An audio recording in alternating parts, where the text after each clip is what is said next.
Hello everyone, welcome back to the session. So in this session we are continuing NCERT explanation. Yes, तो last session में हम लोगों ने cover किया था इनहेरिटेंस ऑफ वन जीन और इस सेशन में हम लोग स्टार्ट करने वाले हैं इनहेरिटेंस ऑफ टू जीन। जैसे कि मोनोहाइब्रिड क्रॉस की स्टडी से मेंडल ने दो लॉज दिए थे, law of dominance and law of segregation. इस की स्टडी से देखते हैं कौन सा लॉ मिलने वाला है। So yes, let's start this session. Okay, तो यहाँ पे भाई इनहेरिटेंस ऑफ टू जीन का क्या मतलब है कि एक कैरेक्टर से ही क्रॉस नहीं हो रहा है, यहाँ पे दो कैरेक्टर्स लिए गए हैं, इसलिए इसको बोला जाता है डाई हाइब्रिड क्रॉस। ओके, तो यहाँ पे क्या कैरेक्टर्स लिए, जैसे कि मोनोहाइब्रिड का आपने एग्जांपल देखा था, स्टेम हाइट को लिया गया था, टॉल और ड्वार्फ के बीच में क्रॉस कराया गया था। अब यहाँ पे दो कैरेक्टर्स लिए हैं, तो यहाँ पे लिया गया है सीड। सीड को ध्यान में रखते हुए क्रॉस कराया गया है। एक तो सीड लिया है राउंड शेप का जिसका कलर है येलो, और जो दूसरा सीड है वो लिया गया है रिंकल और उसका कलर है ग्रीन। जब ये दोनों प्योर वेराइटीज ली गई हैं round and wrinkle green seeds की, तो वो ऑब्वियसली जो गैमीन्स हैं वो इस तरह से प्रोड्यूस करेंगी। एक तो होगा capital R capital Y for round yellow और small R small Y for wrinkle green. अब इनकी जो सेल्फिंग होगी, इनकी जो ब्रीडिंग होगी, उसके बाद F1 जनरेशन जो आएगी वो सारी ही डोमिनेंट दिखेगी। जो डोमिनेंट ट्रेड्स हैं उसके, जैसे कि राउंड शेप होगा, येलो कलर होगा, वो सब दिखेगा। पर जब ये आपस में सेल्फिंग करेंगे तो पॉसिबल प्रोजेनीज कौन कौन सी होंगी वो फिर से हम पुनेट स्क्वायर के थ्रू ही निकालेंगे। ये भी आपने आई थिंक क्लास 10th में किया होगा। तो सबसे पहले हम देखते हैं ये जो पॉसिबल गेमीज हैं वो क्या बनेंगे F1 जनरेशन के। अब देखिए F1 जनरेशन तो आ गई जब capital R capital Y small Y मिलेंगे, तो ऑब्वियसली राउंड येलो दिखेंगे, पर उसके पास स्मॉल आर स्मॉल वाई भी होगा। अब जब ये आपस में सेल्फिंग करेंगे तो भाई इनके गैमीट्स कैसे बनेंगे। तो देखिए सबसे पहले जो गैमीट्स बनेंगे वो कौन से होंगे, कैपिटल आर कैपिटल वाई। दूसरा गैमीट लिख लेते हैं, कैपिटल आर स्मॉल वाई। तीसरा आप देख लीजिए, small R capital Y small R small Y. ठीक है, ये गैमीट्स हैं, मेल के भी फीमेल के भी, और दोनों ही आपस में जब ब्रीड करेंगे क्रॉस करेंगे तो जो इनके पॉसिबल जीनोटाइप्स आएंगे वो कुछ इस तरह से आएंगे, जो कि आपको पुनेट स्क्वायर में दिख रहा है। यहाँ पे गैमीट्स लिख लीजिए, यहाँ पे गैमीट्स लिख लीजिए, और इस तरह से स्क्वायर बना लीजिए। जब आप देखोगे ये आर आपस में क्रॉस करेंगे, ये आपस में क्रॉस करेगा, ये आपस में क्रॉस करेगा, ये आपस में क्रॉस करेगा, सेम गोस हेयर, ये ठीक है, ये इस तरह से आप करेंगे तो आपको ये पूरा मिलेगा चार्ट। अब देखिए जब इसकी प्रोजेनीज आएंगी तो आप देख सकते हो जो आपको विजिबल फिनोटाइप होगा वो किस तरह से दिखेगा। आप देखिए जो राउंड येलो है वो आपको कितने दिख रहे हैं यहाँ, राउंड येलो आपको दिख रहे होंगे यहाँ पे 1, ये देखिए 2,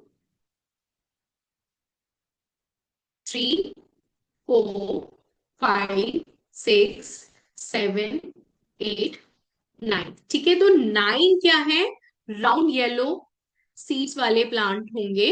अब नेक्स्ट देखिए राउंड ग्रीन वाले, देखिए कितने हैं, 1, 2 एंड 3। तो जो राउंड ग्रीन वाले सीड वाले जो प्लांट्स हैं वो 3 हैं। अब आप देखिए ग्रीन येलो वाले कितने हैं, 1, 2, 3। तो 3 क्या है, सॉरी 3 क्या है बेटा, ये रिंकल्ड येलो है। ठीक है, रिंकल्ड येलो क्या है, 3 है। अब रिंकल्ड ग्रीन आपको कितना दिख रहा है, केवल एक ही दिख रहा है, तो ये क्या है, ये phenotypic रेशियो है 9:3:3:1। अब जब ये डाइहाइब्रिड क्रॉस कराया, इसको स्टडी किया अच्छे से, तो मेंडल ने अपना थर्ड लॉ दिया, जिसको हम क्या बोलते हैं, लॉ ऑफ इंडिपेंडेंट असॉर्टमेंट। अब यहां से आपको ये बात पता चली है कि ये जो ट्रेड्स होते हैं एक जीन के एलील्स के, वो एक दूसरे पे डिपेंडेंट नहीं होते हैं। जब हम इसमें दो कैरेक्टर ले रहे हैं तो एक कैरेक्टर जो एक्सप्रेशन है वो दूसरे कैरेक्टर के पे डिपेंड नहीं करेगा। ओके, जैसे कि अगर मैं बात करूं शेप की, तो जो राउंड शेप वाले जो सीड्स हैं वो आपको ग्रीन कलर के संग भी दिखेंगे, येलो कलर के संग भी दिखेंगे। सेम गोज विद रिंकल, अगर कोई रिंकल सीड हैं तो वो आपको येलो कलर के संग भी दिखेंगे, ग्रीन कलर के संग भी दिखेंगे। तो इस लॉ में वो यही बोलना चाह रहे हैं कि two pair of traits are combined in a hybrid, segregation of one pair of character is independent of other pair of character।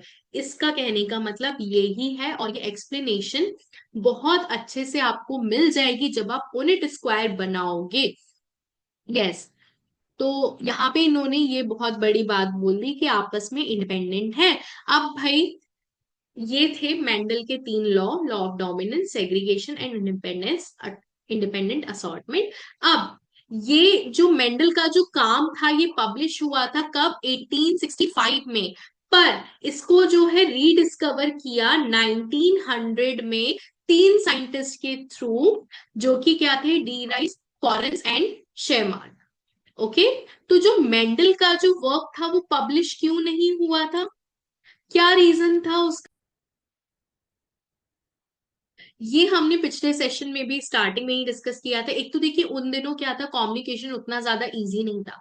आज की तरह नहीं है कुछ डालो और वो वायरल हो जाए, आज की तरह ये सब कॉन्सेप्ट नहीं था वहां पे। उस टाइम पे कम्युनिकेशन में काफी ज्यादा प्रॉब्लम आती थी। दूसरा क्या था भाई, उन्होंने जो कॉन्सेप्ट का जो जीन था as stable and discrete unit, वो मतलब थोड़ा सा लोगों को उस चीज को समझने में प्रॉब्लम हुई थी। उन्होंने मतलब एग्जैक्टली बताया भी नहीं था, उन्होंने बोला था किसी तरह के फैक्टर है जो कि पास ऑन हो रहे हैं जनरेशन टू जनरेशन। अब जो तीसरा चीज था वो क्या था, इन्होंने बायोलॉजी में घुसा दी मैथ्स। ठीक है, मैथमेटिक्स के लॉजिक लगा दिए, जैसे कि जो भी इनको रिजल्ट मिला उसको इन्होंने मैथमेटिकल एक्सप्रेशन में रिप्रेजेंट किया। तो वो चीज भी किसी को नहीं आई समझ में। पर जब क्या हुआ, 1900 में तीनों साइंटिस्ट आए, उन्होंने क्या किया, मेंडल के काम को रीडिस्कवर किया। और फिर उस टाइम तक क्या हुआ था बेटा, माइक्रोस्कोप्स भी थोड़े एडवांस होने लगे थे। ठीक है, तो उन्होंने सेल डिवीजन को बहुत अच्छे से ऑब्जर्व किया और बोला कि भाई ये जो क्रोमोसोम्स हैं इनके ऊपर ये जीन्स लगे होते हैं। ठीक है, और उनको अच्छे से देखा। फिर उसके बाद आए Walter Sutton and Theodor Boveri. इन्होंने क्या किया, इन्होंने क्रोमोसोम के मूवमेंट को बहुत अच्छे से ऑब्जर्व किया, उस पे काम किया। और जो बिहेवियर था क्रोमोसोम्स का और जीन्स का, उसके बारे में बताया मेंडल के लॉ को यूज करते हुए। मेंडल के लॉज को बहुत अच्छे से एक्सप्लेन किया। अब इनकी एक्सप्लेनेशन के लिए मैं आपको क्लास 11 के सेल डिवीजन वाले चैप्टर पे लेके जाना चाहूंगी, सेल साइकिल वाले पे। वहां पे आपने mitosis and meiosis cell division पढ़े होंगे। तो वहां पे आपने पढ़ा था कि जो मियोसिस है वो दो बार होता है, और दोनों में ही सेम स्टेजेस होती हैं, फेजेस होते हैं, prophase, metaphase, anaphase and telophase. ठीक है, तो एनाफेज जो स्टेज होता है वो ऐसा स्टेज है जहां पे क्या होता है, सेग्रीगेशन होता है। अगर हम म्यूसिस वन की बात करें तो होमोलोगस क्रोमोसोम सेपरेट होते हैं। अगर हम म्यूसिस टू की बात करें तो क्रोमोसोम के दोनों सिस्टर क्रोमेटिड सेपरेट होते हैं, राइट। तो जब हमें ये पता है कि जो क्रोमोसोम्स हैं उनके ऊपर जीन्स लोकेटेड हैं, ठीक है, तो जब क्रोमोसोम सेपरेट हो रहे हैं तो ऑब्वियसली जीन्स का भी सेपरेशन होगा। तो यही सब चीजें इन्होंने दी और इन्होंने बोल दिया क्रोमोसोमल थ्योरी। जैसे कि इन्होंने जब कंपेयर किया तो बताया भाई जो क्रोमोसोम्स हैं वो भी पेयर में एग्जिस्ट करते हैं, और जो जीन्स हैं वो भी पेयर में एग्जिस्ट करते हैं। अब दोनों का ही सेपरेशन होता है, ठीक है, एनाफेज स्टेज में, जब गैमीट्स फॉर्म होते हैं और दोनों ही इंडिपेंडेंट होते हैं आपस में। ऑलराइट, तो ये सारी चीजें इन्होंने बोली और आप देख भी सकते हो, आप क्लास 11 की बुक खोल के भी देख सकते हो किस तरह से मियोसिस वन में जो होमोलोगस क्रोमोसोम्स होते हैं वो पहले सेपरेट होते हैं, और फिर मियोसिस टू में क्या होता है, ये सिस्टर क्रोमेटिड आपस में सेपरेट हो रहे हैं। ठीक है, तो इस तरह से ये सेग्रीगेशन होता है, आप देख सकते हो। उससे सेग्रीगेशन जब होमोलोगस क्रोमोसोम पेयर होते हैं उससे पहले भी होता है क्रॉसिंग ओवर। तो ये दोनों ही पॉसिबिलिटी का चार्ट इन्होंने यहाँ पे दिया हुआ है। और कहने का मतलब ये है कि इन्होंने सेपरेशन सेग्रीगेशन की बात की थी, और फिर मेंडल के जो प्रिंसिपल थे वो सारे ही इस पे फिट हो रहे थे। ठीक है, किस तरह से सेग्रीगेट होते, किस तरह से इंडिपेंडेंटली असॉर्ट करते हैं, तो ये सारी बातें सब एकदम फिट इन्होंने करके दे दी, और आगे अपना काम इन्होंने पब्लिश कर दिया। अब उसके बाद भाई कौन आए, थॉमस हंट मॉर्गन। इन्होंने क्या किया, इन्होंने क्रोमोसोमल थ्योरी ऑफ इनहेरिटेंस का एक्सपेरिमेंटल वेरिफिकेशन किया।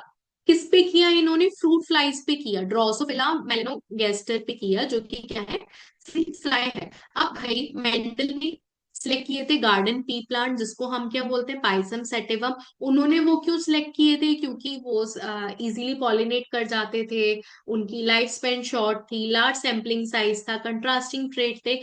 सेम बेसिस पे इन्होंने भी यही किया भाई। इन्होंने फ्रूट फ्लाइज को क्यों सिलेक्ट किया, सबसे पहले तो मेल और फीमेल इजीली डिस्टिंग्विश कर जाते थे। आप इस पिक्चर में भी देख सकते हो, जो फीमेल है वो बहुत बड़ी सी है, मेल जो है वो बहुत छोटा सा है। ठीक है, अब आप देख रहे हो जो फ्रूट फ्लाइज हैं वो लैब में इजीली ग्रो हो जाती हैं, जो वो सिंथेटिक मीडियम बनाते हैं, मीडियम प्रिपरेशन करते हैं, उसमें भी हम उनको ग्रो कर सकते हैं।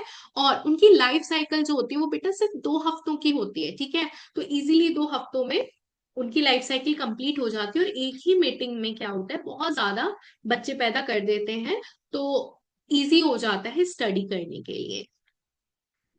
तो इन्होंने जब इनके ऊपर स्टडी करी तो इन्होंने क्या किया, येलो बॉडी व्हाइट आई फीमेल को लिया और ब्राउन बॉडी रेड आई मेल्स को लिया, और उनको क्या कराया, इंटर क्रॉस कराया। और इन्होंने क्या ऑब्जर्व किया, two genes did not segregate independently of each other F1 generation में। और F2 जनरेशन में क्या हुआ, ये जो रेशियो है, ratio deviated very significantly from 9:3:3:1। अब भाई इन्होंने क्या बोला, F1 जनरेशन में तो कोई भी कैरेक्टर सेग्रीगेट नहीं हुआ है, पर F2 में जो रेशियो आया था, ये जो आइडल रेशियो माना जाता है 9:3:3:1, ये थोड़ा सा डेविएट हो गया। ठीक है, अब भाई इन्होंने क्या किया, जो इनको पता था कि जो क्रोमोसोम्स हैं, क्रोमोसोम्स के ऊपर ही जीन्स होते हैं। ठीक है, और इन्होंने ये भी पढ़ा था कि किस तरह से सेपरेट होते हैं।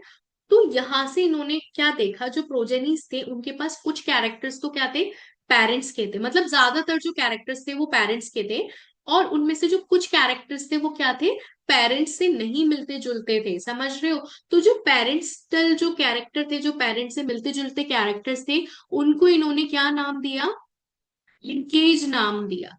ठीक है, और जो नॉन पैरेंटल कैरेक्टर थे उनको इन्होंने क्या नाम दिया, रिकॉम्बिनेशन नाम दिया। समझ रहे हो इस चीज को। अब इसके लिए इन्होंने जो क्रॉस करे उनका परसेंटेज जरा देखिए, क्रॉस ए है, क्रॉस ए में इन्होंने ये स्पीशीज ली, मेल और फीमेल की, क्रॉस बी में इन्होंने ये ली। ठीक है, अब जरा इनके रिजल्ट देखिए। इनके रिजल्ट अगर आप देखोगे तो आपको F2 में क्या दिखेगा, क्रॉस ए में 98.7% क्या है, पेरेंटल कैरेक्टर्स हैं, पर जो रिकॉम्बिनेंट कैरेक्टर है वो क्या है, 1.3 है। अगर आप क्रॉस भी देखोगे तो यहाँ पे जो पेरेंटल कैरेक्टरिस्टिक्स हैं वो रिड्यूस हो गए थोड़े से, कितने हो गए, वो 62 हो गए, पर जो रिकॉम्बिनेंट कैरेक्टर है वो बढ़े, कितने हो गए, 1.3 से 37.2% हो गए। दोनों ही अलग अलग वो लिए हैं इन्होंने। ठीक है, स्पीशीज ली हैं। ठीक है, तो इसका इन्होंने क्या एक्सप्लेनेशन दिया, इनके एक स्टूडेंट आए एल्फ्रेड स्टुडवर्ट नाम के, इन्होंने क्या किया, ये जो फ्रीक्वेंसी आई थी रिकॉम्बिनेशन की जीन पेयर्स के बीच में जो कि सेम क्रोमोसोम पे थी, इस पे इन्होंने क्या किया, एक जीन मैपिंग का कॉन्सेप्ट बनाया, और फिर पता किया और बोला कि जो जीन्स टाइटली लिंक होते हैं वो तो क्या करते हैं, लिंकेज कैरेक्टर्स देंगे, पैरेंटल कैरेक्टर देंगे, जो उतना टाइटली नहीं लिंक है वो क्या करेंगे, न्यू कैरेक्टर्स फॉर्म कर देंगे, जिनको इन्होंने बोला नॉन पेरेंटल कैरेक्टर बनाएंगे। ठीक है, तो ये जो जीन मैपिंग का कॉन्सेप्ट है ये भी यही एक्सपेरिमेंट्स के दौरान आया था। तो ये बात थी हमारी क्रोमोसोमल थ्योरी ऑफ इनहेरिटेंस की। यहाँ पे आपको साइंटिस्ट का नाम याद रखना है, टर्म्स याद रखना है, और आपको क्रोमोसोमल थ्योरी याद रखनी है। ये सारी इंपॉर्टेंट चीजें हैं। इसके अलावा हम एक और तरह का इनहेरिटेंस पढ़ते हैं जिसको बोलेंगे पॉलीजेनिक इनहेरिटेंस। यस, तो पॉलीजेनिक इनहेरिटेंस का क्या मतलब है? पॉली मतलब बहुत सारे। अब देखिए, जब कोई एक ही कैरेक्टर को बहुत सारे जीन्स कंट्रोल करते हैं उसको हम बोलते हैं पॉलीजेनिक इनहेरिटेंस। इसका बहुत अच्छा एग्जाम्पल आपको जो मिलेगा वो देखने को मिलेगा ह्यूमन स्किन कलर में। ठीक है, तो ह्यूमन स्किन कलर को जो है कंट्रोल कौन करता है?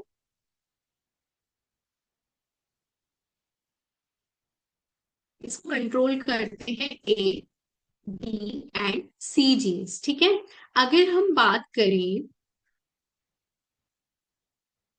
डोमिनेंट की, तो देखिए जब ये डोमिनेंट एलिस आते हैं किसी भी इंडिविजुअल में, तो जो उसका जो कलर होता है स्किन कलर, वो क्या होता है, डार्क होता है। क्यों होता है? Because of melanin pigment. ठीक है, पर जब क्या होता है, अगर ये रिसेसिव वाले एलील्स आ जाते हैं तो स्किन कलर कैसा हो जाता है, लाइट हो जाता है, जिसको हम क्या बोलते हैं, एल्बिनो।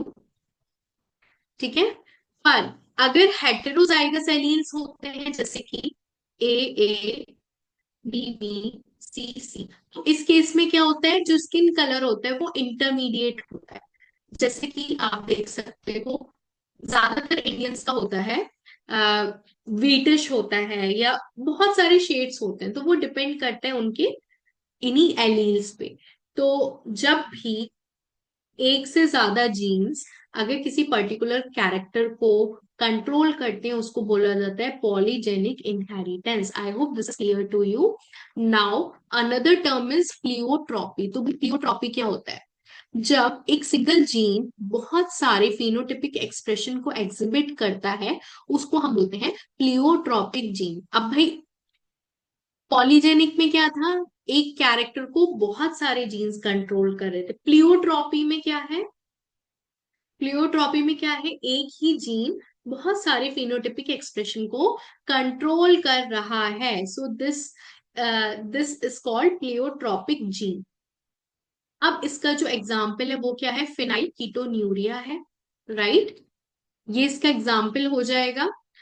और अगर हम बात करें नेक्स्ट का दूसरा एग्जाम्पल हो जाएगा सिकल सेल एनीमिया। ऑलराइट, तो इस केस में भी क्या होता है, हीमोग्लोबिन जो चेन होती है 4 तरह की होती हैं, अल्फा एंड बीटा, तो उनको भी एक ही जो जीन है वो कंट्रोल करता है। और जब उसमें कुछ डिफेक्ट आ जाता है तो क्या होता है, सिकल सेल एनीमिया में हमें पता है आरबीसी की जो है शेप चेंज हो जाती है, वो बाइकॉनकेव से सिकल शेप में आ जाता है, जिसकी वजह से क्या होता है, ऑक्सीजन का जो एफिनिटी है उसकी वो कम हो जाती है, वो प्रॉब्लम होने लग जाती है। So this is about pleiotropy. I hope this is clear to you, and we will do sex determination in the next session. Till then, bye bye, take care.